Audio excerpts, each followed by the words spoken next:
They say the water still speaks, that if you stand quiet, you'll hear the voices of the Igbo, the ones who walked into the sea rather than into slavery.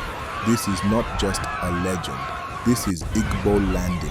The Igbo people, one of Africa's great civilizations, hail from the southeastern region of present-day Nigeria. A people of rich culture, ancient wisdom, and fierce independence, the Igbo have lived for centuries in towns and villages nestled between rivers, forests, and red clay hills. Traders, farmers, priests, warriors, philosophers, their legacy is rooted in self-governance, communal values, and a spiritual connection to the land and ancestors. Before borders were drawn and chains were cast, they were already a nation. In 1703, a ship laden with human cargo, enslaved Igbo people from West Africa, arrived at the coast of Georgia, USA.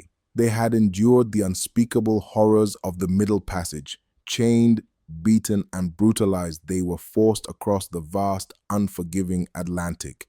Their bodies were broken, but their spirits remained unbroken. They faced an unknown future of perpetual bondage, a fate worse than death. Yet, within them stirred a profound refusal to yield. When the boat stopped at St. Simon's Island, something extraordinary happened. The Igbo refused their predetermined fate. They would not become property. They would not surrender their dignity. Led by a high chief, they rose up in a unified, powerful act of resistance. They overpowered their captors, asserting their will against overwhelming odds.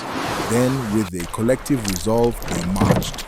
They walked into the dark, embracing waters of Dunbar Creek.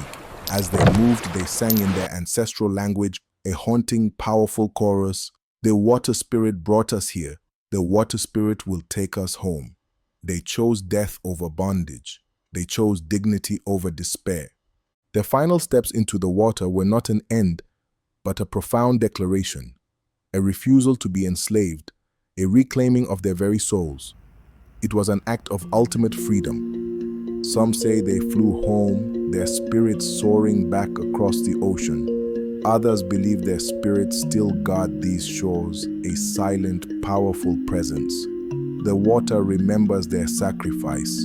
It carries their story, a timeless beacon of courage and an enduring testament to the human spirit's unyielding quest for freedom. The waters closed over their heads, but the fire in their souls rose into the skies. The Igbo spirit, the one that walked into the sea, still walks among us today. You'll see it in the child who questions everything, in the woman who dares to lead, in the man who chooses dignity over comfort, in the healer who listens to the ancestors, in the dreamer who builds in silence. You'll hear it in the names we still carry.